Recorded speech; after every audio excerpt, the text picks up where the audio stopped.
Media 7 good morning കേരളയിലേക്ക് ഏവർക്കും സ്വാഗതം.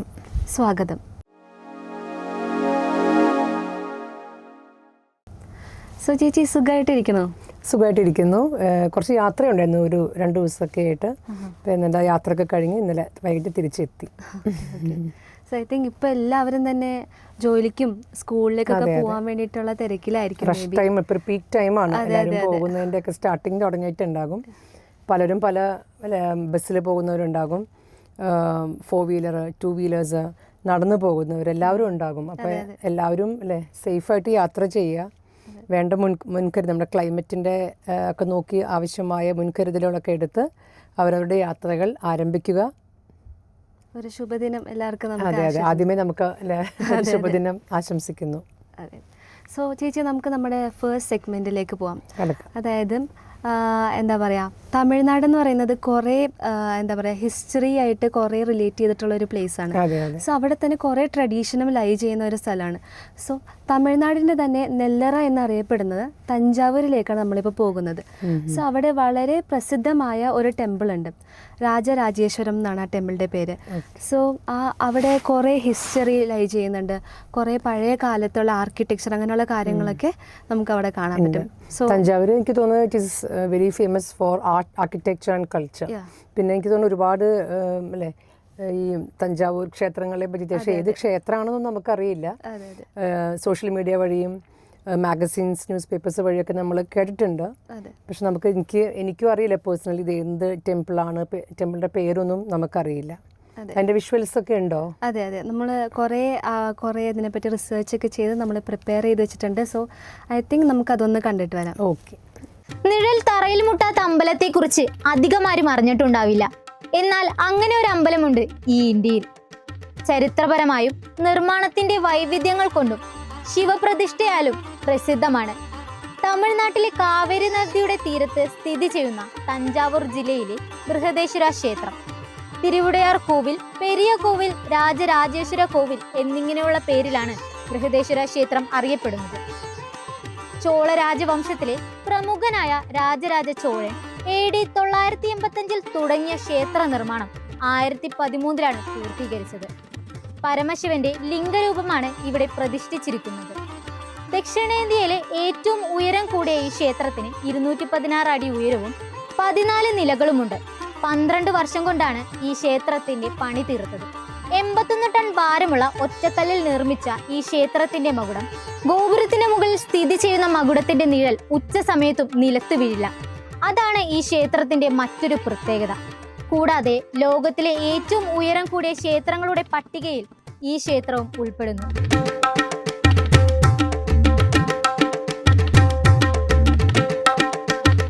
ചഞ്ചൽ എന്ത് ബ്യൂട്ടിഫുൾ ആണല്ലേ. അത് ഇത്രയും ആ ഇൻട്രിക്കേറ്റ് ഡിസൈൻസും ആർക്കിടെക്ചറും ഒക്കെ ഇത്രയും വർഷം മുന്നേ അതൊക്കെ പ്ലാൻ ചെയ്ത് അതിനൊക്കെ ഡിസൈൻ കൊടുക്കാന്ന് പറഞ്ഞാൽ അത് ഭയങ്കര ഒരു ടാലന്റ് തന്നെയാണ്. അവിടെ നമുക്കൊരു ആർട്ട് എന്നുള്ള രീതിയിൽ ആ ഒരു മോണ്യുമെന്റും അതെല്ലാം ചെയ്തേക്ക് നമുക്ക് കാണാം. ട്രഡീഷൻ എനിക്ക് തോന്നുന്നു ഈ ആർക്കിടെക്ചറൊക്കെ ഇപ്പോഴും അന്നത്തെ പല ടെമ്പിൾസിന്റെ ഒക്കെ ഡിസൈൻസ് ഒക്കെ ഇപ്പോഴും അവർ സ്റ്റഡീസിന് വേണ്ടി എടുക്കുന്നുണ്ട്. എന്ത് തരം ഡിസൈൻസ് ആണ് ആർക്കിടെക്ചർ ഒക്കെ അവരിപ്പോഴും അത് സൂക്ഷിച്ചു കൊണ്ടുവരുന്നുണ്ട്. അതാണ് വേറൊരു ഇമ്പോർട്ടൻ്റ് ആയിട്ടുള്ള കാര്യം എന്ന് പറയുന്നത്. സോ എനിക്ക് തോന്നുന്നു ട്രാവലൊക്കെ ചെയ്യാൻ ഇഷ്ടമുള്ളവർക്ക് അല്ലെങ്കിൽ ആർട്ട് കൾച്ചർ അങ്ങനെയുള്ളതൊക്കെ താല്പര്യമുള്ളവർക്ക് may be must visit place ആയിരിക്കും തഞ്ചാവൂരിലെ ഈ ഒരു ടെമ്പിൾ എന്ന് പറയുന്നത്. സോ അപ്പോൾ അങ്ങനെ വരുമ്പോൾ നമുക്ക് കുറച്ചും കൂടി ഒരു പ്ലസൻ്റ് ആയിട്ടുള്ളൊരു വ്യൂ ആണ് അല്ലേ കാണാൻ വേണ്ടിയിട്ട്. അപ്പോൾ എനിക്ക് തോന്നുന്നു യാത്ര ഇഷ്ടപ്പെടുന്നവർ യാത്ര ചെയ്യുക, പുതിയ പുതിയ സ്ഥലങ്ങൾ എക്സ്പ്ലോർ ചെയ്യുക. നിങ്ങളുടെയൊക്കെ ഇൻഫർമേഷൻ ഞങ്ങൾക്ക് നമ്മളെയൊക്കെ അറിയിക്കുക, ഫീഡ്ബാക്ക് അറിയിക്കുക. അപ്പോൾ എല്ലാവരും ടേക്ക് കെയർ. ഓക്കെ ചഞ്ചൽ, നമ്മൾ ഇപ്പോൾ യാത്രകളെ പറ്റിയൊക്കെ പറഞ്ഞു. അപ്പോൾ അതൊക്കെ എനിക്ക് തോന്നുന്നു ഒരു മനുഷ്യന്മാരുടെ ഒരുപാട് ടെൻഷനും സ്ട്രെസ്സൊക്കെ ഉള്ള സമയം. അപ്പോൾ അത് അത്യാവശ്യമായിട്ടുള്ളൊരു കാര്യം. നമുക്കൊരു സ്ട്രെസ് ഫ്രീ ലൈഫ് അതൊരിക്കലും സംഭവിക്കാത്ത ഒരു കാര്യമാണ് സ്ട്രെസ് ഫ്രീ ലൈഫ് എന്നുള്ളത്. പക്ഷെ എന്നാലും അതിന് കുറച്ചൊരു റിലാക്സേഷൻ കൊടുക്കാൻ പറ്റും അല്ലേ. ഇടയ്ക്കൊരു ബ്രേക്ക് എന്നുള്ള രീതിയിൽ നമുക്ക് ആവശ്യമാണ്. കാരണം അങ്ങനെയാണ് ഇപ്പോഴത്തെ നമ്മുടെ ലൈഫ് സ്റ്റൈൽ എന്ന് പറയുന്നത്. പഴയ രീതിയിലുള്ള ലൈഫ് സ്റ്റൈലല്ല, നമ്മൾ കൂടുതൽ ടെക്നോളജി അല്ലെങ്കിൽ നമ്മളിലേക്ക് തന്നെ ഒതുങ്ങിക്കൂടുന്ന ഒരു കാലഘട്ടത്തിലേക്കാണ് നമ്മളിപ്പോൾ സ്ട്രെസ് ഫ്രീ എന്ന് പറയുമ്പോൾ ഞാൻ ഓർക്കണം, ഇപ്പോൾ ഒരു ടേം നമ്മൾ ഒരുപാട് ഇപ്പോൾ സ്റ്റഡീസൊക്കെ നടത്തുന്നത് സോഷ്യൽ ആൻസൈറ്റി. സോഷ്യൽ ആൻസൈറ്റി ഇപ്പോൾ നമ്മൾ പറഞ്ഞാൽ കൂടുതലും ഇപ്പോഴത്തെ ഈ യങ് ജനറേഷൻ ഇതിലിപ്പോൾ സ്റ്റാർട്ട് ചെയ്യുന്നത്. ഒരുപാട് ഈ ഫോൺ യൂസ് ചെയ്യുന്നു, ടെക്നോളജി ഗാഡ്ജറ്റ്സ്, ഇലക്ട്രോണിക് ഗാഡ്ജറ്റ്സ് ഒക്കെ യൂസ് ചെയ്യുമ്പോൾ അവരിലേക്ക് തന്നെ ഒതുങ്ങി പോവുകയാണ്. നമുക്ക് ഔട്ടർ വേൾഡ് ആയിട്ട് അല്ലെ, ഇപ്പൊ വീട്ടിലുള്ളവർ ഗ്യാതറിങ്സ് ഒക്കെ എപ്പോഴും ഉണ്ടായിരുന്നു. പക്ഷെ ഇപ്പോൾ നമ്മളെല്ലാവരും ഒരു ഫാമിലി, നമ്മൾ വീട്ടിലുള്ള ആൾക്കാർ തന്നെ പരസ്പരം കാണുന്ന വളരെ കുറച്ച് സമയം മാത്രമാണ്. സോ അങ്ങനെയുള്ള ആ ഒരു ടൈമിലാണെന്ന് ഐ തിങ്ക് ഈ ഒരു സോഷ്യൽ ആങ്സൈറ്റി എന്ന് പറഞ്ഞ ഒരു ഇത് വരുന്നത്. അത് എനിക്ക് തോന്നുന്നു അത്രയും ഒരു സീരിയസ് ആയിട്ടുള്ള ഒരു ഇഷ്യൂ അല്ല. നമ്മൾ ഡിസോർഡർ എന്നൊക്കെ പറയുന്നുണ്ടെങ്കിൽ ആ ഒരു ലെവലിലേക്ക് പോകാതെ നമ്മൾ തന്നെ അതിനെ കൺട്രോൾ ചെയ്ത് ഓൾമോസ്റ്റ് എല്ലാവർക്കും വരുന്ന ഒരു കാര്യമാണ്. ഇപ്പൊ ഗ്യാതറിങ്സ് ഒക്കെ പോയി കഴിയുമ്പോൾ ഒരു ഷൈനസ് അങ്ങനെയുള്ള കാര്യങ്ങളൊക്കെ വരുന്നുണ്ട്, ആൾക്കാരെ ഫേസ് ചെയ്യാനുള്ള ഒരു ബുദ്ധിമുട്ട്. അപ്പോൾ അത് എനിക്ക് തോന്നുന്നു അതിനെക്കുറിച്ച് നമുക്ക് കുറച്ച് ഒരു ഇൻഫർമേഷൻ പാസ് ചെയ്യാനുണ്ടെന്ന് തോന്നുന്നു. അപ്പം നമുക്ക് അതിനെപ്പറ്റി ഒരു ചെറിയൊരു മെസ്സേജ് അല്ല, അതിനെപ്പറ്റിയൊരു ചെറിയൊരു ഇൻഫർമേഷൻ നമുക്ക് കാണാം. നിങ്ങൾക്ക് ആൾക്കൂട്ടത്തിന്റെ ഉള്ളിൽ പോകുമ്പോൾ നെഞ്ചെടുപ്പ് കൂടാറുണ്ടോ? എല്ലാവരും നിങ്ങളെ തന്നെ നോക്കുന്നത് പോലെ തോന്നാറുണ്ടോ? ഇപ്പോൾ മിക്കവർക്കും സോഷ്യൽ ആങ്സൈറ്റി വളരെ കൂടുതലാണ്. സ്ക്രീൻ ടൈം കൂടുതൽ എടുക്കുന്നത് കൊണ്ടാണ് ഇത് സംഭവിക്കുന്നത്. മെസ്സേജ് അയച്ച് പറയുന്ന കാര്യങ്ങൾ പലർക്കും നേരിട്ട് പറയാൻ ബുദ്ധിമുട്ട് കാണിക്കുന്നു. ഗെയിം കളിച്ചും കണ്ടന്റ് കണ്ടും ഇത് വർദ്ധിക്കുന്നു. സോഷ്യൽ ആങ്സൈറ്റി ഉണ്ടാവുന്നത് പെട്ടെന്നൊരു ദിവസം കൊണ്ടല്ല, അതൊരു മാസവും ഒരു വർഷവും എടുത്താണ് ഇതേപോലെ ആവുന്നത്. അങ്ങനെ വന്നാൽ ഒരു വേദിയിൽ നമ്മുടെ നിലപാടുകൾ സംസാരിക്കാൻ പോലും പറ്റാതെയാവും. അതിനെ മറികടന്ന് വേണം ചെയ്യാൻ. ജനങ്ങൾ കൂടുന്ന സ്ഥലത്ത് സംസാരിക്കാൻ പേടിയാണെങ്കിൽ അത് സംസാരിച്ചു തന്നെ തീർക്കണം. ഇതുപോലെ തന്നെയാണ് ജീവിതത്തിലെ എല്ലാ കാര്യവും തരണം ചെയ്യുന്നത്.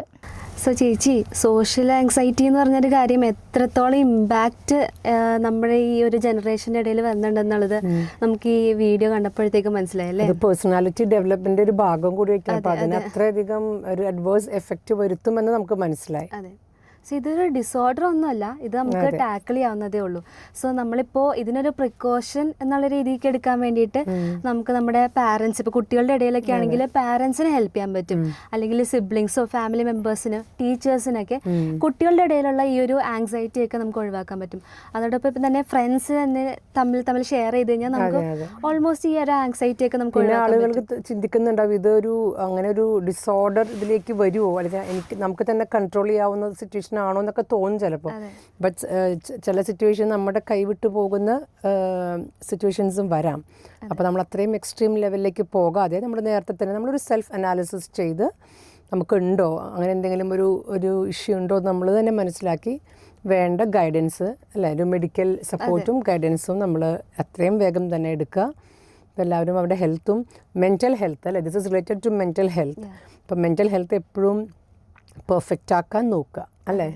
സോ ഇത് നമുക്ക് ടാക്കിൾ ചെയ്യാവുന്ന, ഈസി ആയിട്ട് ടാക്കിൾ ചെയ്യാൻ പറ്റുന്ന ഒരു കാര്യമുള്ളൂ. സോ നമ്മൾ ഗ്യാതറിങ്സിനൊക്കെ പോയി കഴിഞ്ഞാൽ നമുക്ക് ഈ ഒരു ആങ്സൈറ്റി, ഈ പ്രോബ്ലംസ് ഒക്കെ മാറ്റിയെടുക്കാവുന്നതേ ഉള്ളൂ. സോ ഐ തിങ്ക് വളരെ ഇൻഫോർമേറ്റീവ് ആയിട്ടുള്ളൊരു സെഷൻ തന്നെ നമുക്ക് ഇതിൽ കിട്ടിയിരുന്നു. സോ നമുക്ക് നമ്മുടെ അടുത്ത സെഗ്മെന്റ് എന്ന് പറയുന്നത്, ഇപ്പോൾ നമുക്ക് പലർക്കും പല പല കളക്ഷൻസ് ഉണ്ട് അല്ലേ ചേച്ചി. ഇപ്പോൾ നമുക്ക് ജ്വല്ലറിയുടെ കളക്ഷൻസ് ഉണ്ട്, ബാഗ് കളക്ഷൻസ് ഉണ്ട്, ക്ലോത്ത്സ്, ഡിഫറെൻറ്റ് പല വെറൈറ്റി ഓഫ് ക്ലോത്ത്സ് കൊണ്ട് നടക്കുന്ന ആൾക്കാരൊക്കെ ഉണ്ട്. സോ അതുപോലെ ഒരു കളക്ഷൻ ആയിട്ട് കീപ്പ് ചെയ്യുന്ന ഒരു സാധനമാണ് വാച്ചസ് എന്ന് പറയുന്നത്. കളക്ഷൻസ് ഉണ്ടോ? ഞാനിങ്ങനെ കളക്ട് ചെയ്തുകൊണ്ടിരിക്കുകയാണ് ക്ലോത്ത്സ് അങ്ങനെയുള്ള കാര്യങ്ങളൊക്കെ. ഞാനും അതെ, ഡ്രസ്സിലാണ് എനിക്ക് കൂടുതൽ. അപ്പം നമുക്ക് ഡെയിലി വെയർ നമുക്ക് എപ്പോഴും ആവശ്യമാണ്. അപ്പോൾ അത് ഡ്രസ്സാണ് ഇഷ്ടം, താല്പര്യം ഉള്ള ഫീൽഡ് അതാണ്. സോ ഇപ്പോൾ ഞാൻ പറഞ്ഞില്ലേ, വാച്ചസ് ഒക്കെ കളക്ഷൻസ് വെക്കുന്ന ഒത്തിരി ആൾക്കാരുണ്ട്. സോ ഈ വാച്ചസ് എന്ന് പറയുമ്പോൾ തന്നെ നമ്മളൊരു പ്രീമിയം ബ്രാൻഡിങ് ഉണ്ട് ഓരോ വാച്ചിനും, from very low to high. So അങ്ങനെ വരുമ്പോഴത്തേക്കും ഒരു പ്രീമിയം വാച്ച് എന്ന് പറയുമ്പോഴത്തേക്കും എല്ലാവർക്കും ആദ്യം ഓടി വരുന്ന ഒരു മനസ്സിലേക്ക് വരുന്ന ഒരു വാച്ച് ഉണ്ട്. അതായത് കിങ് ഓഫ് വാച്ചസ് എന്നൊക്കെ പറയാൻ പറ്റുന്ന ഒരു ബ്രാൻഡാണ് റോളെക്സ് എന്ന് പറയുന്നത്. സോ ഈ റോളെക്സ് എന്ന് പറഞ്ഞ ഒരു ബ്രാൻഡിനെ പറ്റി നമ്മളൊരു ചെറിയൊരു ഡോക്യുമെൻ്ററി നമ്മളിപ്പോൾ പ്രിപ്പയർ ചെയ്ത് വെച്ചിട്ടുണ്ട്. സോ നമുക്കതൊന്ന് കണ്ടാലോ? കാണാം. നമസ്കാരം. ഇന്ന് നമുക്കൊരു വാച്ചിനെ പറ്റിയായല്ലോ ചർച്ച. നമ്മളെല്ലാവരും ദിവസവും വാച്ച് ധരിക്കുന്നവരാണ്. ലോകത്തിലെ പ്രസിദ്ധമായ ലക്ഷറിയസ് വാച്ചുകളിൽ ഒന്നിനെ പറ്റിയാണ് ഇന്നത്തെ ചർച്ച. അതെ, Rolex.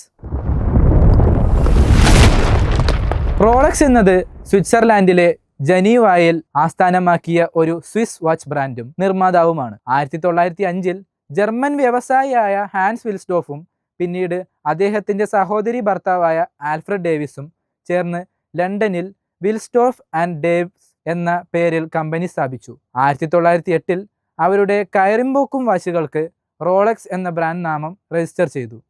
1915 company Rolex watch and co limited ആയി മാറി. പ്രഥമ ലോക മഹായുദ്ധത്തിന് ശേഷം സാമ്പത്തിക പ്രതിസന്ധിയും വ്യാപാര സ്ഥിരതയും മൂലം കമ്പനി പ്രവർത്തനം സ്വിറ്റ്സർലാൻഡിലേക്ക് മാറ്റുകയായിരുന്നു. 1920 ഹാൻസ് വിൽസ്ഡോഫ് ജനീവയിൽ മോൺട്രസ് റോളക്സ് SA എന്ന പേരിൽ ഫ്രഞ്ച് വാച്ചിനുള്ള കമ്പനി പുതിയതായി രജിസ്റ്റർ ചെയ്തു. പിന്നീട് അതിൻ്റെ പേര് റോളക്സ് SA ആയി മാറി.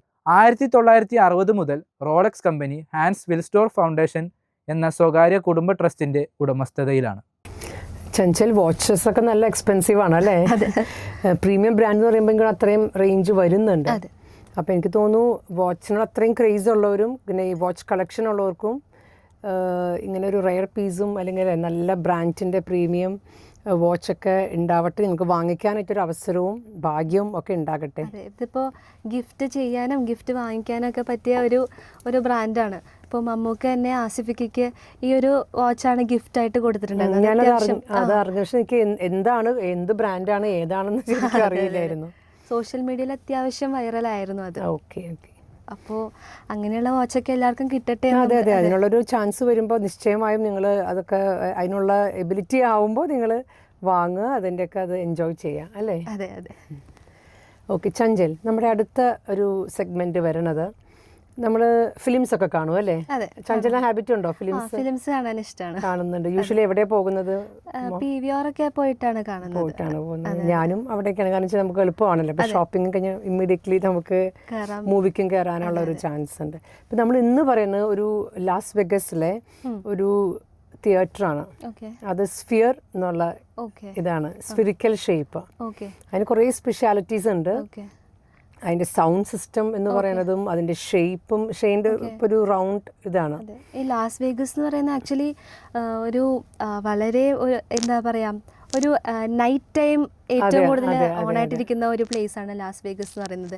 ഈ സീരീസിലൊക്കെ കണ്ടിട്ടുണ്ട്, ലാസ് വേഗസ് ആണ് പാർട്ടി എപ്പോഴും ആ ഒരു രീതിയിലുള്ള ഒരു ഹോളിവുഡ് ഫിലിംസിലൊക്കെ നമുക്ക് എപ്പോഴും കാണാം. അപ്പം നമ്മൾ ഇങ്ങനെ അത് കാണുമ്പോൾ നമ്മൾ ഇതാണ് ഇവിടുത്തെ ലൈഫ് എന്നൊക്കെ നമ്മൾ ഒരു പ്രത്യേക ലൈഫ് സ്റ്റൈല്, അതായത് നൈറ്റ് ഓൺ ആവുന്ന ഒരു സിറ്റിയാണ് ലാസ് വേഗസ് എന്ന് പറയുന്നത്. അപ്പോൾ ആ തിയേറ്ററിന് ഒരുപാട് സ്പെഷ്യാലിറ്റീസ് ഉണ്ട്. നമ്മൾ ഇവിടത്തെ കാണുന്ന പോലെയുള്ള തിയേറ്റേഴ്സും അതൊന്നുമല്ല.